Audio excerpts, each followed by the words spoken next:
Acredita ou concorda com a fala de Lula sobre Zé Dirceu e que o ex-ministro deve colocar a cara para fora? Boa tarde, bem-vindo.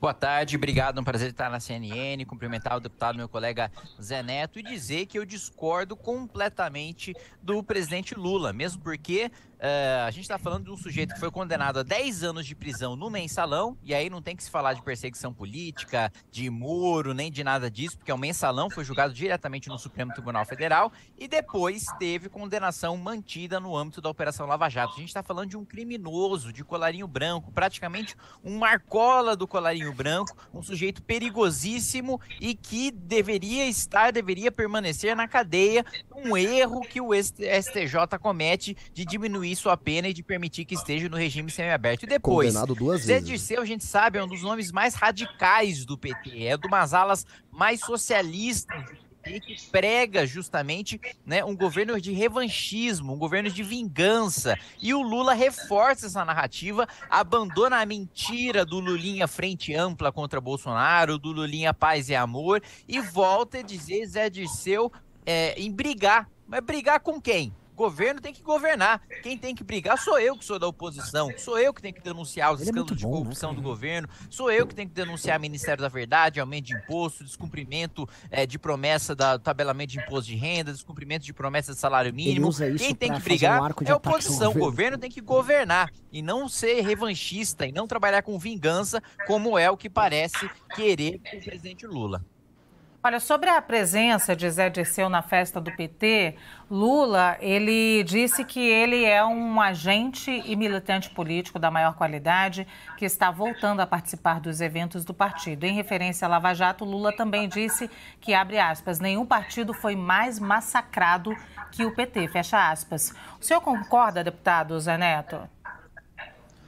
Olha, primeiro, boa tarde, prazer estar falando com vocês, saudar o Kim. Dizer que o Brasil precisa sair dessa. Se tem uma coisa que todo mundo já sabe, está mais do que nítido e mais do que materializado, foi como funcionou o Lava Jato.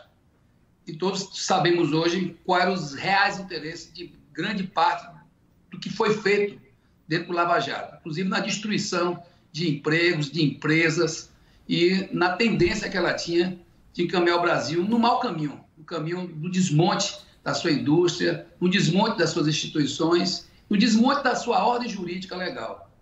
Eu acho que o Zé Dirceu não tem que estar pagando mais nenhuma ofensa desse nível. Com todo o respeito que eu tenho aqui, que a gente precisa agora não é estar falando de Zé Dirceu. Ao contrário, a gente tem que dizer aqui que a gente, se fosse falar de alguma coisa injusta, estávamos falando aqui de como funcionou contra a lei, de forma combinada, de forma absolutamente totalmente fora do padrão do que é exigido pelo Estado de Direito, que foi as ações, boa parte delas. Você não agiu contra a lei, não, né? A gente tem que falar agora o que é que a gente quer para o Brasil. E realmente, isso que você falou, não é nem paz e amor que o Lula está pregando.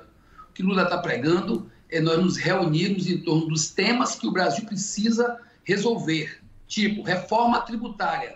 Você é uma cabeça inteligente, pode colaborar, e você sabe, a gente conversou essa semana lá em Brasília, eu estou te dizendo novamente, nós vamos ter que nos unir todos, deixar um pouquinho de disputas ideológicas de lado para sentar em torno de uma mesa e saber o que é que a gente pode fazer nesse momento histórico do Brasil, inclusive que temos um ministro importante numa pasta que inclusive foi suprimida, que é a pasta do Ministério de Indústria, Comércio e Serviços e Inovação, para que a gente possa, com Alckmin, com Lula, com Haddad, com nossa turma, sentar com vocês, sentar com a oposição e dizer, ó, até aqui é a oposição.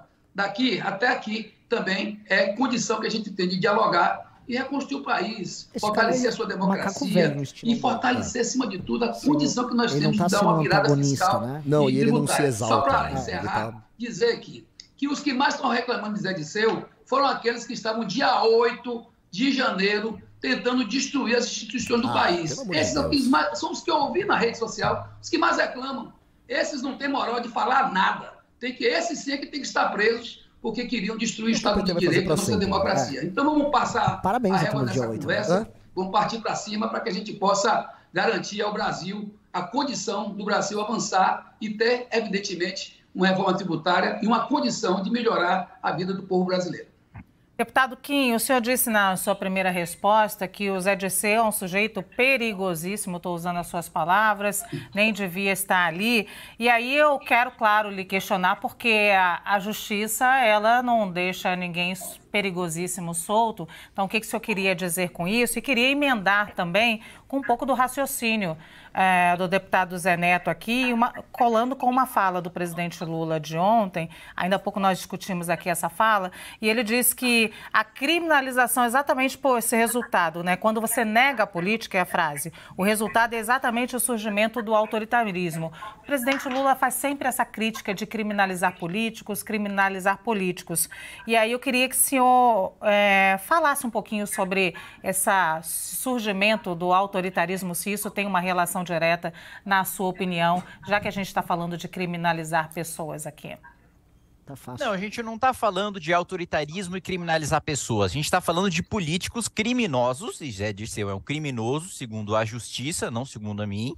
Ele pode falar, não, mas a Lava Jato foi parcial. Vamos supor, eu discordo veementemente disso, mas vamos supor que foi parcial. E o mensalão? 10 anos de cadeia no mensalão. Né? Para além disso, a destruição de empregos e de empresas foi a corrupção e foi o cartel das empreiteiras que gerou essa destruição. Não foi a Operação Lava Jato. Né? O que a gente deveria estar falando, a gente não deveria estar falando de Zé Dirceu, diz meu colega Zé Neto. Mas quem está falando de Zé Dirceu é o Lula, não sou eu. Temos que falar sobre os abusos da Lava Jato. Mas peraí, e a doação que o novo juiz da Lava Jato deu ao Lula? O juiz não tem que ser imparcial? Como é que o juiz doa para a campanha de um presidente da República? Indústria, concordo, nós temos que reindustrializar o país. O PT deu 400 bilhões de reais para industriais amigos e isso não beneficiou em nada o país, e quem diz isso não sou eu, é a FGV e o INSPER. O PT teve a maior política de destruição industrial da história do país. E quem mais reclama de Dirceu não são aqueles que destruíram coisas no dia 8, não, é a grande maioria que não estava lá, que defende a democracia, a grande maioria que é de direita, é republicana e é democrática e considera Dirceu um criminoso, como a justiça considera. E aí eu vou discordar da apresentadora. Sim, a justiça deixa a gente perigosíssima solta e inclusive impune, e inclusive faz manobras processuais para que gente perigosíssima possa disputar eleições. Bom, o senhor tem direito de discordar. Eu aqui falo em nome, é claro, do que a gente vê na justiça e no jornalismo. É claro que isso acontece também. Eu queria que o senhor definisse o perigosíssimo. O senhor acabou não definindo, deputado Kim, porque ele é perigosíssimo. Por favor. Ele é perigosíssimo porque ele defende vingança contra adversários do PT. Veja, eu, quando tinha 17 anos de idade, o ministro da Justiça da Dilma me investigou e produziu dossiê contra mim sem ter nenhuma evidência de crime. Pelo amor de Deus, eu tinha 17 anos de idade. O que ele encontrou? Que eu dei cola para um colega na escola? Né? Dossiê contra mim. Hoje eu tenho que entrar com habeas data na justiça para saber o que diabos tinha nesse dossiê que o PT elaborou contra mim. Apanhei fisicamente de militantes petistas que foram em frente ao Congresso Nacional bater na gente a mando do líder do PT na Câmara. Aquela época do impeachment. E Zé Dirceu, como eu disse, é da ala mais radical do PT, é da ala mais autoritária do PT. É daquela ala que diz que o erro do PT no impeachment da Dilma foi não ter promovido generais corretos, não ter mudado o currículo das Forças Armadas e não ter regulamentado os meios de comunicação. Isso é perigosíssimo, isso é autoritarismo. Não é só crime de colocar dinheiro no próprio bolso, é crime para se perpetuar no poder e para diminuir e restringir liberdades e direitos individuais. Deputado Zé Neto, vou lhe dar uns minutos também para a contraponto, é claro. O menino é bom demais, né? O japonês é Olha, bom. primeiro, Kim, te dizer que essa história aqui, ficar aqui remoendo e defendendo Lava Jato, defendendo Mensalão, a gente está olhando para trás sem olhar para frente. Primeiro que o senhor parar aqui para falar sobre o que eu acho. Parar de papo, tá negócio velho. Justiça com o seu todo, não do Estado de Direito, que eu não estou reclamando aqui do Estado de Direito e do Judiciário como um todo, mas estou reclamando aqui de peças como o Moro, que outro dia vocês eram fã dele, estão vendo agora o que aqui representa, e outros tantos que fizeram, não só no Lava Jato, mas só nunca foi fã do Moro. Lá atrás, no Mensalão. Brigavam com a gente por isso, inclusive. Que, infelizmente, o Estado de Direito, a nossa norma legal, a nossa democracia fosse atingida.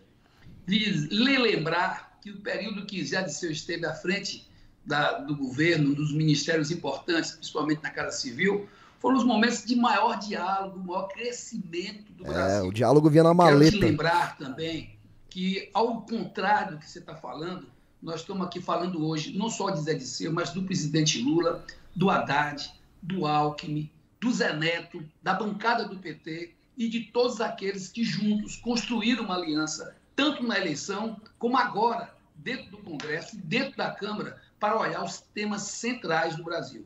Eu espero, inclusive, que essa palavra ódio, essas palavras ódio, rancor, essas palavras que fizeram parte desse o cara é uma máquina repetidora de platitude, né? Do governo É o gerador de lero-lero. Que elas fiquem para trás e que a gente possa aqui discutir, debater ideias, discutir, debater não só pessoas que, se a gente for olhar quem são os injustiçados, com certeza você vai encontrar na história do Brasil recente os grandes injustiçados que foram no Brasil, principalmente o presidente Lula, que conseguiu dar a volta por cima, mostrar a sua Eu tô começando a ficar nervoso aqui. A sua grandeza e a sua inocência. Hoje volta à presidência da República. Sei que você tem aí, guarda suas mágoas por conta do MBL e outros movimentos que você também sabe que temos críticas à forma de conduta de vocês. Mas vamos deixar um pouquinho de lado desses debates. Olha que cara, olha só, magnânimo. Qual é a ideia cara que você agradável. tem? Nem vai prender a gente mais. Qual é a ideia que você tem para a gente reformular as políticas sociais?